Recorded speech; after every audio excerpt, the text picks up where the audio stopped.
মুসল্লিয়ানে কেরাম, সূরা আনকাবুতের 54 নম্বর আয়াত তেলাওয়াত করেছি। এই আয়াতের মধ্যে আল্লাহ তাআলা বলেন, উতলু মা উহিয়া ইলাইকা মিনাল কিতাব। হে নবী, আপনি আপনার কাছে যে কিতাব অবতীর্ণ করা হয়েছে এই কিতাবে থেকে আপনি তেলাওয়াত করুন। আর ওয়া আকিমিস সালাহ, নামাজ প্রতিষ্ঠা করুন। ইন্নাস সালাতা তানহা আনিল ফাহশাই ওয়াল মুনকার। নামাজ মানুষকে অশ্লীল এবং মন্দ কাজ থেকে বিরত রাখে। ওয়ালা যিকরুল্লাহি আকবার, আল্লাহর জিকির সর্বোত্তম। আল্লাহু ইয়ালামু মা তাসনাউন, তোমরা যা কিছু করো সবকিছু আল্লাহ তাআলা অবগত আছেন। এই আয়াতের মধ্যে তিনটা বিষয়ের আলোচনা করা হয়েছে। এক নম্বর বিষয় হচ্ছে তেলাওয়াতুল কোরআন, দুই নম্বর বিষয় হচ্ছে নামাজ, তিন নম্বর বিষয় হচ্ছে জিকির। কোরআনুল কারীমের বিশুদ্ধ তেলাওয়াত শিক্ষা আমাদের উপরে ফরজ।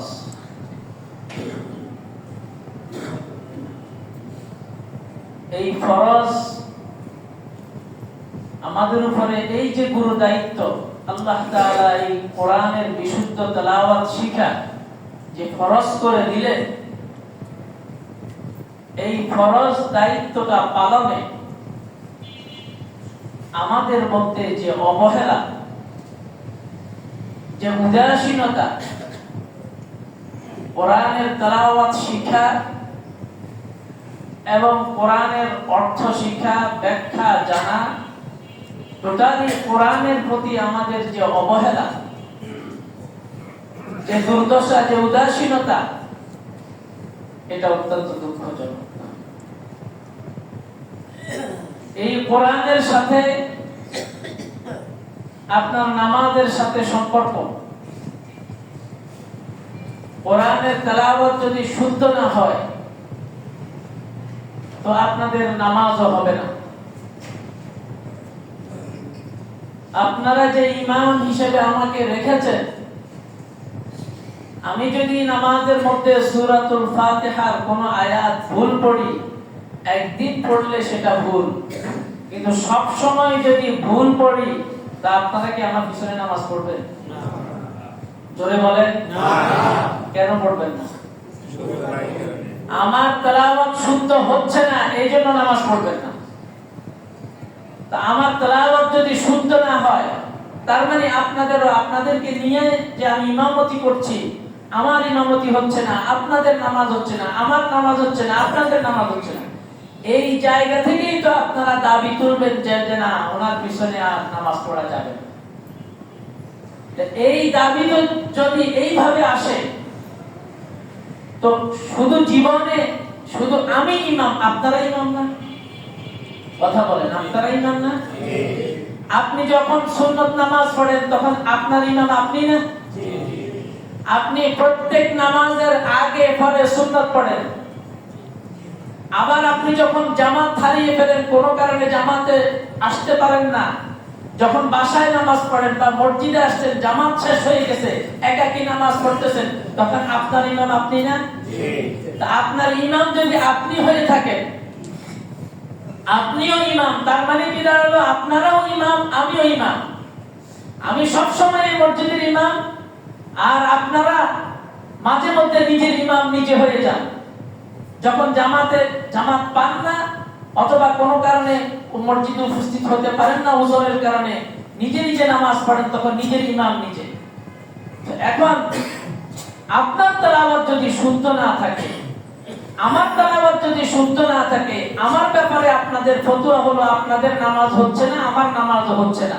তা আপনাদের তেলাওয়াত যদি শুদ্ধ না থাকে, আপনার নামাজ কি করে হচ্ছে? আর আপনার নামাজ হচ্ছে কি হচ্ছে না, তেলাওয়াত অশুদ্ধ থাকার কারণে, এই ব্যাপারে কি আপনার কোনো ফিকির আছে?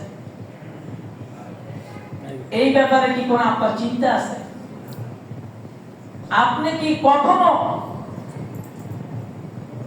আপনার তেলাওয়াত অশুদ্ধ,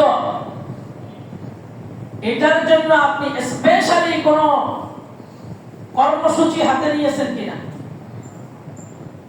যদি আপনাকে জিজ্ঞাসা করা হয়, বেশিরভাগের উত্তর আসবে যে আমার হাতে কোনো কর্মসূচি নাই বিশুদ্ধ তেলাওয়াত শেখার জন্য, এটাই আসবে। আর নামাজে তাকবীরে তাহরিমা পড়ার পরে, সানা পড়ার পরে সর্বপ্রথম পুরো কোরআন বাদ দেন, পুরো কোরআন বিশুদ্ধ পড়ার বিষয়টা আগে একপাশে রাখলাম। তাকবীরে তাহরিমা পড়ার পরে, সানা পড়ার পরে, আউযু বিল্লাহ বিসমিল্লাহ পড়ার পরে যেই সূরাটা আপনি সর্বপ্রথম তেলাওয়াত করেন, অথবা ইমাম তেলাওয়াত করে, কখনো আপনি নিজে তেলাওয়াত করেন, আপনি যখন ইমাম হন, আপনার ইমাম, তো এই সূরাটাও তো আমাদের শুদ্ধ আছে কিনা এটাও তো আমাদের ফিকির নেই। আপনার শুদ্ধ আছে কিনা, আপনার ওয়াইফের আছে কিনা, আপনার বড় মেয়ের আছে কিনা, ছোট মেয়ের আছে কিনা, আপনার বড় ছেলের আছে কিনা, ছোট ছেলের আছে কিনা, এই ফিকির তো আপনাদের নাই। ভাই, ফিকির শুধু চলতেছে শূন্য করে কিভাবে আরেকটা ফ্ল্যাট নেওয়া যায়, ওই যে ওখানে নতুন একটা ডেভেলপার আসছে, ওদের সাথে কিভাবে একটা ভাগ নেওয়া যায়, ব্যবসাটা কিভাবে আরেকটু সম্প্রসারণ করা যায়, ছোট ছেলেকে বড় ছেলেকে লাইন গ্যাপ করে দিছে, ছোট ছেলেটা এখনো বিচ্ছিন্ন হয়ে আছে, তাকে কিভাবে একটা জায়গায় নিয়ে যাওয়া যায়, মেয়েটাকে কিভাবে একটা ভালো কিছু করে দিয়ে তাকে সেটেল করে দেওয়া যায়, বড় ছেলেটাকে বিদেশে কিভাবে প্রতিষ্ঠিত করে যাওয়া যায়, এই ফিকির তো চলতেছে। কতদিন করবেন এই ফিকির? আর আপনি দু চোখ বন্ধ করার পরে আপনার সন্তানরা আপনাকে নিয়ে ফিকির করবে কিনা, আপনি যে আপনার সন্তানদের জন্য ফিকির করতেছেন,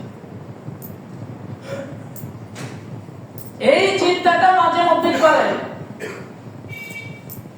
আপনার সন্তানরা আপনাকে নিয়ে ফিকির করবে কিনা।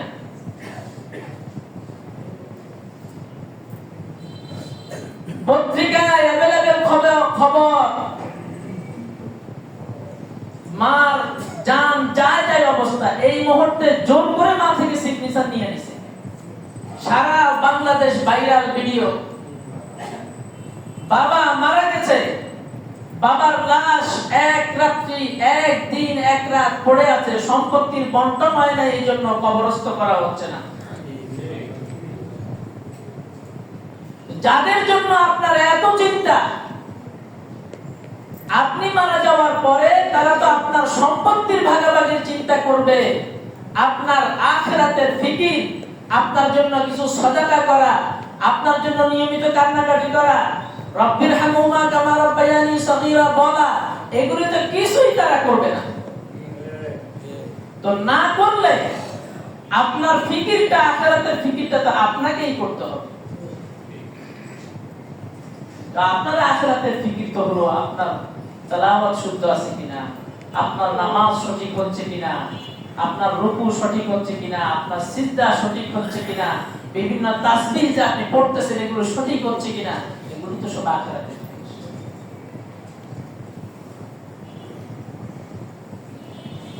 আর মসজিদে যদি আসেন, দুনিয়ার সমস্ত ব্যস্ততা আর দুনিয়ার সমস্ত অস্থিরতা আমাদের উপরে চেপে বসে। রাসূলুল্লাহ সাল্লাল্লাহু আলাইহি ওয়াসাল্লাম, আল্লাহর নবী বলেন, ইন্না মিনাস ওয়াইন নাসি সারিকা আল্লাযী ইয়াসরাফু মিন সালাতিহি। চোরের মধ্যে অনেক চোর আছে, অনেক প্রকারের চোর দুনিয়াতে আছে।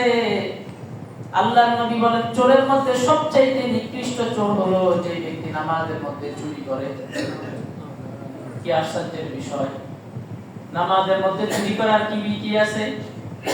এখানে তো টাকা পয়সার কোনো হাতছানি নাই, ধন সম্পদের কোনো পাশে কোনো ধন সম্পদ থাকে না, এখানে চুরি করার কি আছে? সাহাবায়ে কেরাম প্রশ্ন করলেন, ইয়া রাসূলুল্লাহ কাইফা ইয়াসরাফু মিন সালাতিহি, নামাজের মধ্যে একজন মানুষ কিভাবে চুরি করে? তো আল্লাহর নবী বললেন, লা ইউতিমু রুকুআহা ওয়া লা সুজুদাহা, নামাজি ব্যক্তি নামাজ পড়ে কিন্তু রুকুটা ঠিক মতো করে না, সিজদাটা ঠিক মতো করে না, ওই ব্যক্তি হলো নিকৃষ্ট চোর। কত বড় আফসোসের কথা গভীর দৃষ্টিতে আপনি যখন চিন্তা করবেন, নামাজের মসজিদের মধ্যে আসলাম, চোরের তালিকা থেকে নিজের নামটা বাদ দেওয়ার জন্য এখন মসজিদের মধ্যে আইসাই আমি সবচাইতে নিকৃষ্ট চোর হয়ে গেলাম। মসজিদের মধ্যে আসলাম আল্লাহর কাছে ভালো হওয়ার জন্য, আল্লাহকে খুশি করার জন্য, এখন নামাজ পড়তে আসে আমি সর্বনিকৃষ্ট চোর হয়ে গেলাম। এই ব্যাপারটা আমার জন্য কত বেদনাদায়ক, কত দুঃখজনক, এই বিষয়টা ভাবার আমাদের সময় নাই। এই সমাজে আজকে 5 বছর ধরে আমি আপনাদের সাথে চলতেছি, 6 বছর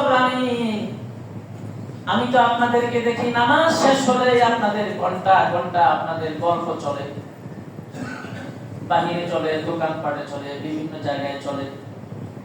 তো ঘন্টা ঘন্টা দৈনিক আপনি এত সময় যদি গল্প করার জন্য আপনি পান, আপনি কি আপনার সূরা কেরাত, নামাজের মাসলা মাসাইল, রুকু সিজদা এগুলি সঠিকভাবে শিখার জন্য আপনার কি কোনো সময় হয় না? আপনার কি লজ্জা লাগে? এখন যদি আপনি লজ্জা করেন, আল্লাহ পাক রব্বুল আলামিনের সামনে যখন দাঁড়াবেন তখন আপনার কি অবস্থা হবে? সেখানে কি আপনি লজ্জিত হতে হবে না? এখন আপনি যদি বলেন আমি একজন বড় শিক্ষিত, ঢাকা বিশ্ববিদ্যালয় থেকে মাস্টার্স, আমি বড় ইঞ্জিনিয়ার, আমি বড় ডাক্তার, আমি বিসিএস ক্যাডার, আমি অমুক, আমি তমুক। হ্যাঁ, আপনি অনেক ভালো শিক্ষিত, এই সমাজের আপনি অনেক ভালো মানুষ, আমরাও বলি যে আপনি অনেক ভালো, আপনারা অনেক ভালো। কিন্তু আপনার এই শিক্ষার এই বড় ধরনের ক্যাটাগরি হওয়ার কারণে আপনি যদি বলেন এখন আলহামদুলিল্লাহ শেষ বয়সে দাড়ি চুল পেকে গেছে, এখন সূরা ফাতিহা শুদ্ধ করার জন্য কিভাবে বসি, আমার তো লজ্জা লাগে। এই ধারণা, এই চিন্তা, এটা কি করা কোনোভাবেই ঠিক হবে কিনা? বাংলাদেশ সরকারের স্লোগান কি? শিক্ষার কোনো বয়স নাই, চলো সবাই পড়তে যাই। ইসলামিক ফাউন্ডেশনের স্লোগান মনে নাকি? ইসলামিক ফাউন্ডেশনের ওই যে গণশিক্ষা আছে না, ওই জায়গায় কোথাও যেন আমি লেখাটা দেখছিলাম, এখানে আমার মনে পড়ছে। এটা টোটালি শিক্ষার একটা স্লোগান বাংলাদেশে, যে শিক্ষার কোনো বয়স নাই, চলো সবাই পড়তে যাই। আর রাসূলুল্লাহ অনেক আগে বলে দিয়েছেন যে শিক্ষা, জ্ঞান অর্জনের ক্ষেত্রে বয়সের কোনো ব্যবধান খুঁজে যাবে না। জ্ঞান অর্জন মৃত্যুর আগ পর্যন্তই করতে হবে। জানার অনেক কিছু আছে, জানার কোনো শেষ নাই, শিখার কোনো শেষ নাই। এখন আপনি যদি বলেন যে আমার বসতে লজ্জা লাগে, আমার সূরা ফাতিহা শুদ্ধ না, এখন অশুদ্ধটা বলবো, হুজুরে জিজ্ঞাসা করবে এই পড়েন, তখন আমার ভুলটা মুখ দিয়ে বের হবে, কেউ হাসাহাসি তো করতে পারে, আমার লজ্জা লাগে। এই চিন্তা যদি আপনি এখনো করেন, এখনো যদি আপনি এই চিন্তা করেন, তা আপনার অবস্থা কি? আবার নামাজ যে আপনারা কত রকমের যে আপনারা নামাজ পড়েন, অনেক ভাই নামাজ সম্পর্কে এখানে স্লিপ দিয়েছে যে নামাজ নিয়ে আলোচনা করা। আলোচনা তো অনেক করেছি, কতবার এই হাদিস বলেছি যে তাকবীর তাহরিমা বাঁধার পরে চারদিকে তাকানো যাবে না। এখন আশ্চর্যের বিষয়, যেই ব্যক্তি এসে আরেকজনের নামাজ নিয়ে অভিযোগ করতেছেন, উনি নামাজে হাত বেঁধে, আমরা স্পষ্ট দেখতেছি উনি নামাজে হাত বেঁধে ওইদিকে তাকিয়ে আছে, ওইদিকে তাকিয়ে আছে, এদিক সেদিক তাকাইতেছে। এত করুণ অবস্থা আমাদের।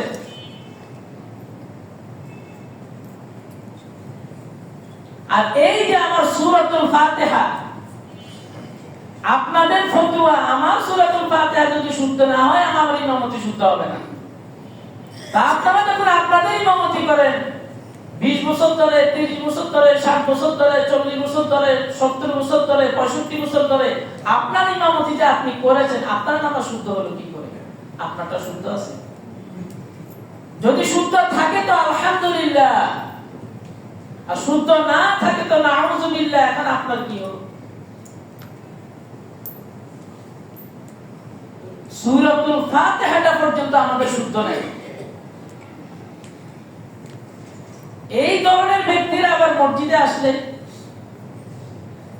কত দোষ, খাদেমের দোষ, মুয়াজ্জিনের দোষ, বিভিন্ন দোষ বাইর করে, দোষের কোনো শেষ নাই।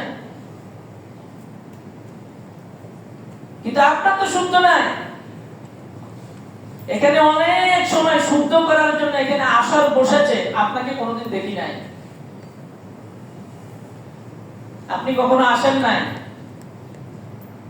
কিন্তু আপনি বড় কথাটা বলতে আপনি সবার আগে বলেন। রাগ করবেন না, এটা তো বলার দায়িত্ব আছে, আপনারও ফিকির করার দায়িত্ব আছে। সূরাতুল ফাতিহা قال رسول الله صلى الله عليه وسلم من لم يقرأ من صلى صلاة لم يقرأ فيها بأم القرآن। রাসূলুল্লাহ সাল্লাল্লাহু আলাইহি ওয়াসাল্লাম বলেন, যে ব্যক্তি নামাজ পড়লো, নামাজের মধ্যে সূরা ফাতিহা পড়ে নাই, তার কোনো নামাজ নাই। ফালা সালাতা, তার কোনো নামাজ নাই। তার কোনো নামাজ না হওয়ার মানে হলো তার কোনো নামাজই শুদ্ধ হয় নাই। সূরাতুল ফাতিহা এটা ছাড়া তো আপনার নামাজই হবে না। শত শত মানুষের সূরা ফাতিহা শুদ্ধ নাই, শত শত মুসল্লির সূরা ফাতিহা শুদ্ধ নাই। আলহামদুলিল্লাহ কিছু মুসল্লির আছে, যাদের আছে ওনারা ব্যক্তিগত চেষ্টায়, ব্যক্তিগত ফিকিরে, ব্যক্তিগত চিন্তার জায়গা থেকে, অথবা ছোটবেলায় ওনাদের বাবা খুব বুদ্ধিমানের কাজ করে ওনাদেরকে নুরানিতে পড়াইয়া দিয়েছেন, ভালো ব্যবস্থা নিয়ে ওনাদেরকে পড়াইয়া দিয়েছেন। ওই অবস্থার কারণে, ওই যে সেই যে পড়ছে, ওই কারণে এখন ওনাদের শুদ্ধ আছে। আর আপনাদের সন্তানদের তো আরো করুণ দশা। একটা মক্তব এখানে খোলা হয়েছে, বাচ্চাদেরকে শুধুমাত্র শুধু বিশুদ্ধ তালিম, তালিমে কোরআন, বিশুদ্ধ তেলাওয়াত শিক্ষা দেওয়ার জন্য। এই বাচ্চাগুলোকে এখানে পাঠানোর ব্যাপারে অভিভাবকদের যে অবহেলা বলার মতো না। যেদিন সকল ছাত্র আসে ওই দিন ছাত্রের সংখ্যা দাঁড়ায় 26 জন ছাত্রছাত্রী, কিন্তু বেশিরভাগ সময়ের অবস্থা হলো 10 জন আসছে আর 15 জনই আসে নাই, বেশিরভাগ সময়ের অবস্থা। কিন্তু স্কুল কোনোদিন কিন্তু বাদ নাই। স্কুল কিন্তু সেই ভোরবেলা উঠে টিফিন তৈরি করে ব্যাগে ঢুকাইয়া কাঁধে লইয়া মা সহ হাত ধইরা, তারপরে আধা ঘন্টা 1 ঘন্টা ফাগল ছাদের সামনে রিকশার জন্য দাঁড়াইয়া থাকবে, তারপরে নিয়ে যাবে, দিয়ে আসবে, আবার স্কুলের সময় হলে আবার যাবে, আবার নিয়ে আসবে, আবার কোচিং এর টাইম হলে আবার নিয়ে যাবে, আবার আসবে।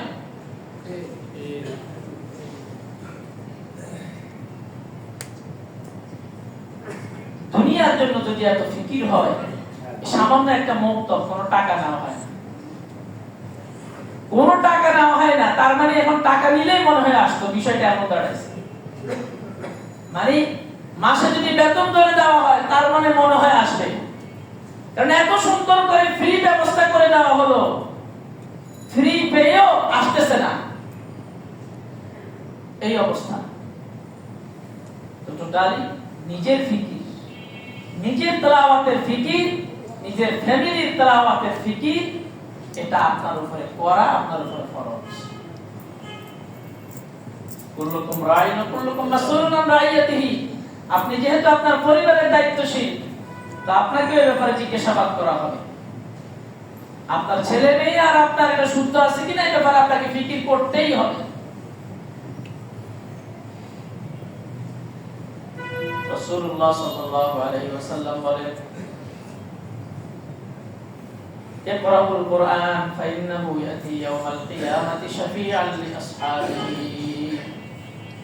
তোমরা কোরআন পড়ো, কোরআন কিয়ামতের ময়দানে তোমাদের জন্য সুপারিশকারী হিসেবে আসবে। সুবহানাল্লাহ, কত বড় কথা! যেই সুপারিশের জন্য মানুষ পাগল পারা থাকবে, দুনিয়াতে একটু কোরআনের সাথে সম্পর্কটা রাখলেই সুপারিশটা পাবে। তেলাওয়াত, অর্থ বোঝা, ব্যাখ্যা বোঝা, আমল করা, এই কয়েকটা সম্পর্ক রাখলেই কোরআনের সুপারিশ পাবে, এই বিষয়ে আমাদের কোনো ফিকির নেই।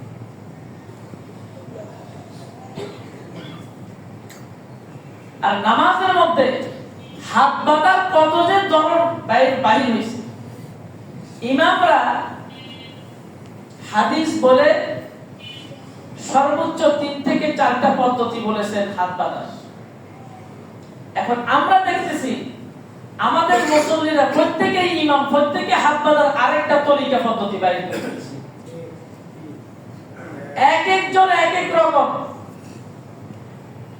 যদি ক্যামেরা করে ফেসবুকে ছেড়ে দেওয়া হয় তো ভাইরাল হয়ে যাবে আর সবাই হাসাহাসি করবে।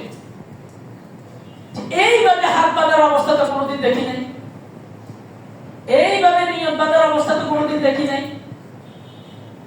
উনি কোনোদিন এসে এই 5 বছর ইমাম এই এলাকায় কোনোদিন এসে জিজ্ঞাসা করেন না যে হুজুর হাত বাঁধার শুদ্ধ তরিকাটা কিভাবে হাতটা বাঁধলে আমার সুন্নাহ সম্মত হবে, কোনোদিন জিজ্ঞাসা করেন না। শুধু উনি যেটা করেন, ইমামের কোনো ভুল হলে রাস্তায় গিয়ে সমালোচনা। কিন্তু ইমামকে এখানে ওনারা টাকা দিয়ে ইমামকে রেখেছেন ইমাম থেকে শিখার জন্য, যে নিজের পকেটের টাকা ইমামকে দিচ্ছি, ইমামকে রাখতেছি, মুয়াজ্জিনকে দিচ্ছি, খাদেমকে দিচ্ছি, রেখেছি তো শিখার জন্য, জানার জন্য। এটার কোনো ফিকির নেই।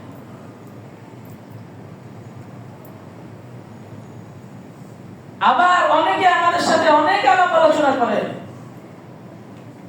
অনেকে এসে আমাদেরকে কমিটির ব্যাপারে জিজ্ঞাসা করেন। কমিটির খবরাখবর রাখা কি আমার দায়িত্ব? কথা বলেন। কমিটির বিষয়ে কোনো কিছু জানার থাকলে আপনি কমিটির লোকজনকে জিজ্ঞাসা করবেন। আমি একদিন বলে দিয়েছি আমার কাছে হচ্ছে আল্লাহু আকবার, আল্লাহু আকবার, আসসালামু আলাইকুম ওয়া রাহমাতুল্লাহ, আসসালামু আলাইকুম ওয়া রাহমাতুল্লাহ। এরপরে মাদ্রাসায় যাই এই যে কিতাব দেখতেছেন এটি পড়াবো, এছাড়া আর কোনো কাজ নেই। কমিটির বিষয়ে খবরাখবর আমার রাখতে হবে কেন? এটা কি আমার কাজ? না। আপনারা আমাকে কেন জিজ্ঞাসা করেন? আমাদেরকে কেন প্রশ্ন করেন যে এটা হচ্ছে না কেন, এটা হচ্ছে না কেন, এটা হচ্ছে না কেন, এটা হচ্ছে না কেন? আমাদের কথাটা এই জন্য বলতেছি, আমাদেরকে জিজ্ঞাসা করবেন হুজুর নামাজে এই ভুল করে ফেলেছি, নামাজ হয়েছে কিনা? হুজুর নামাজের ফরজ কয়টা? হুজুর ওয়াজিব কয়টা? সুন্নাহ কয়টা? হুজুর আমাদেরকে একটু বসান না, একটু শেখান না, এগুলো না আমাদেরকে বলবেন। কমিটির খবর আমার কাছে কেন থাকবে? এই খবরের জন্য তো আমি এখানে আসি নাই। কমিটি কারা আসবে, কি হবে, এটার জন্য তো আমার দায়িত্ব না। আপনারা জিজ্ঞাসা করেন এগুলো আমার কাছে আফসোস। তারপরে আমি আপনাদেরকে নানান ভাবে পাশ কাটিয়ে চলে যাই। আবার যদি আপনাদেরকে একটু গরম করে বলি কেন এটা কি আমার দায়িত্ব, আপনি আমাকে জিজ্ঞাসা করেন কেন, তখন বলবো যে হুজুর গরম হয়ে যায়, হুজুর কাটতারা। বাইরে যাই আমরা ট্যাগ লাগাই দিবে হুজুর কাটতারা।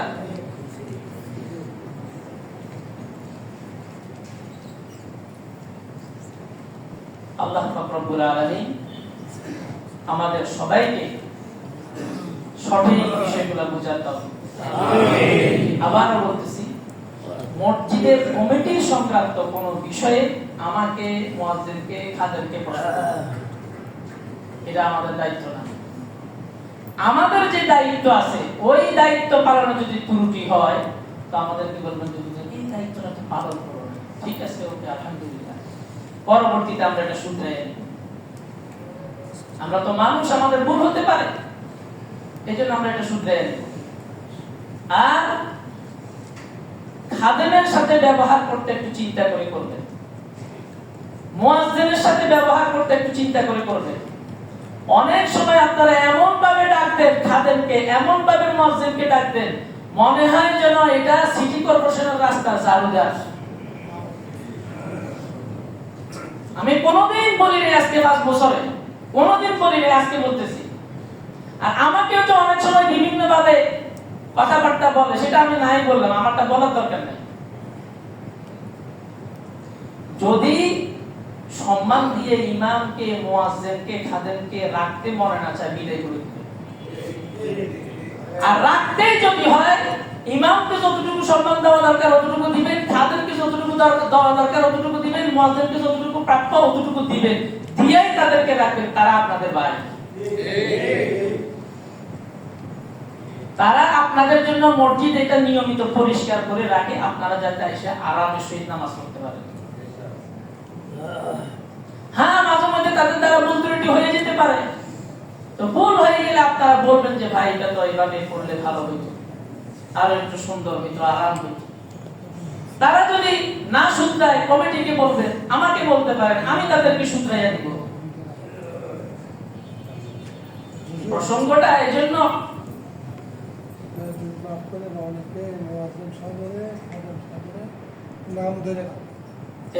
এই যে একটা কথা আসছে, অনেকে আমাদের খাদেরকে মুয়াজ্জিনকে নাম ধরে ডাকে, এই যে এখন মুরব্বীরা বলতেছে, এটাও পছন্দনীয় না।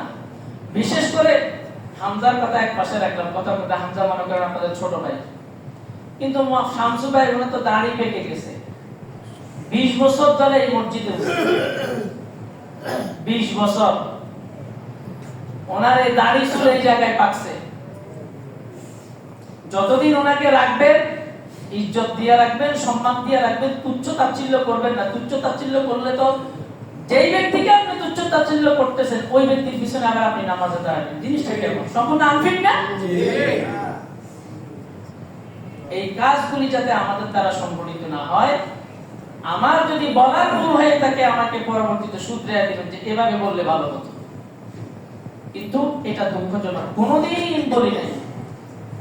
রাসূলুল্লাহ সাল্লাল্লাহু আলাইহি ওয়াসাল্লাম, আল্লাহর নবী বলেন, আতওয়ালুন নাসি আনাকান আল মুয়াজ্জিনুনা ইয়াউমাল কিয়ামা, কিয়ামতের ময়দানে সমস্ত মানুষ যখন দাঁড়াবে, তো মুয়াজ্জিনের ঘাটটা সবার উপরে হবে।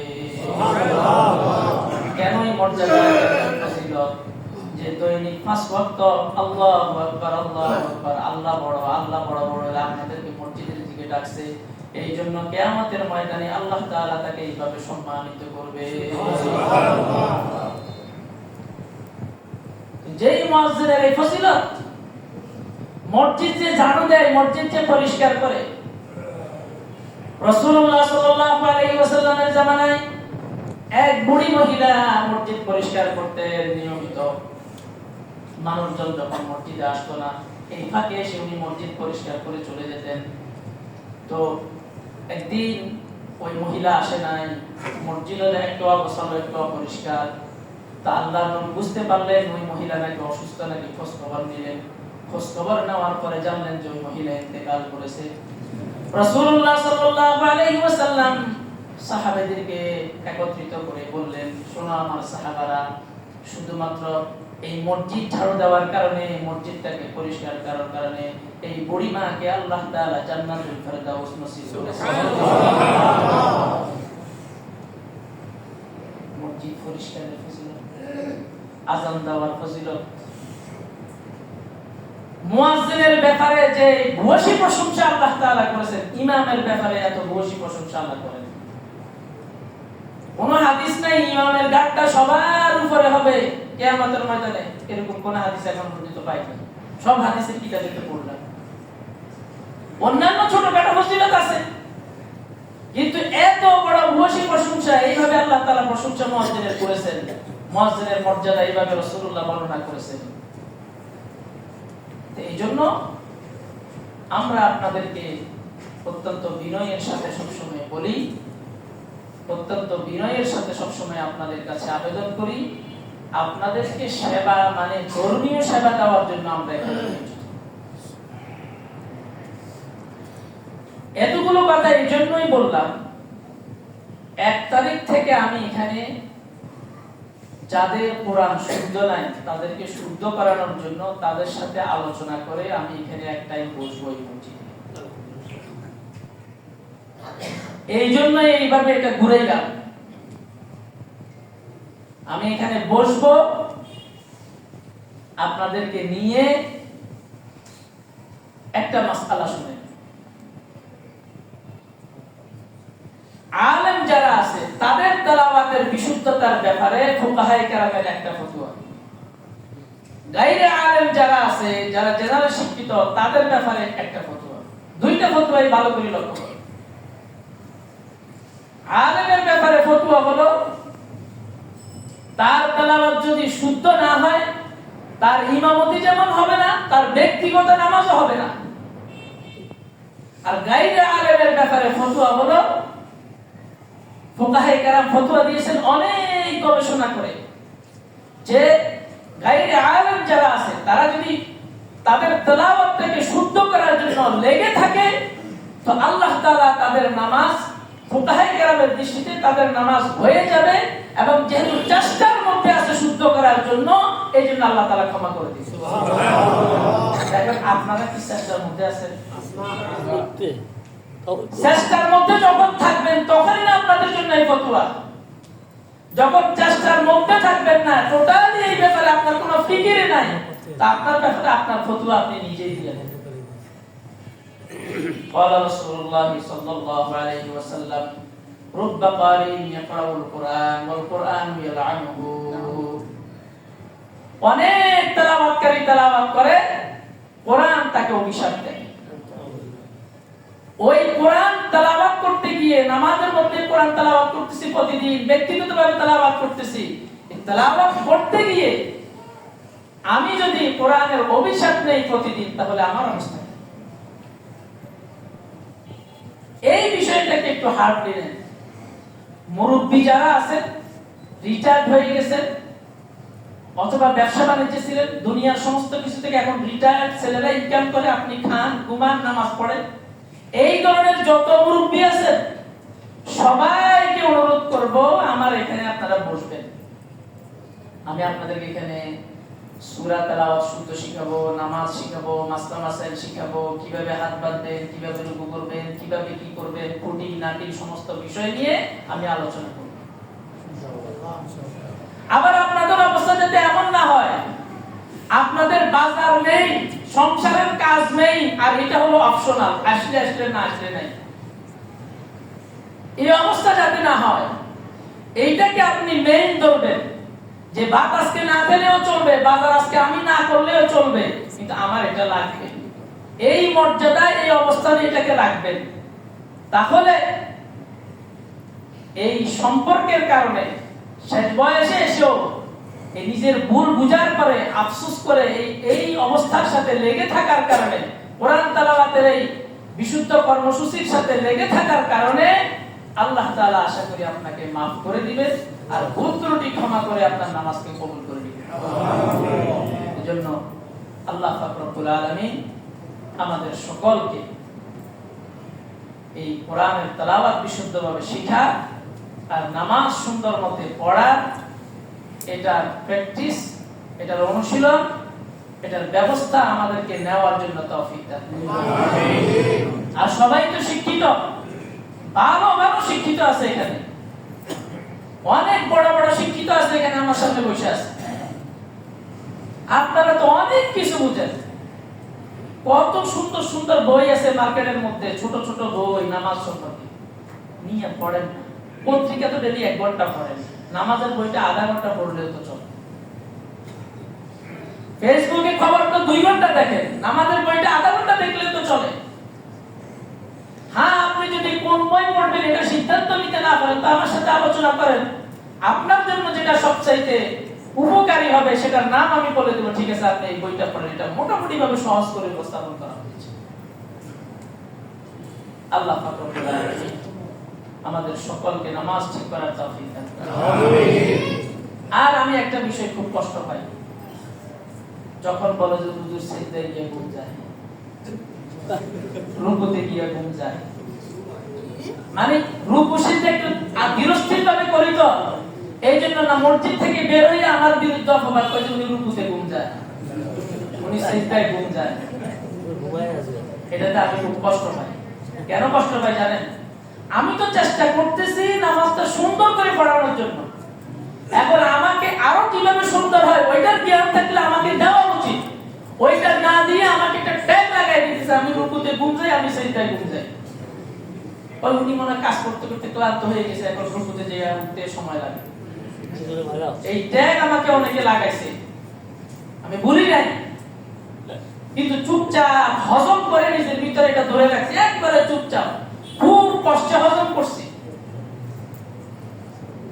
তারপরেও কষ্ট দুঃখ করি না। আল্লাহ পাক রব্বুল আলামিন আমার দ্বারা যদি আপনাদের কিছু ফায়দা হয় আর আপনাদের দ্বারা যদি আমার কিছু ফায়দা হয়, আমরা দুটো পক্ষই লাভবান। আসসালামু আলাইকুম।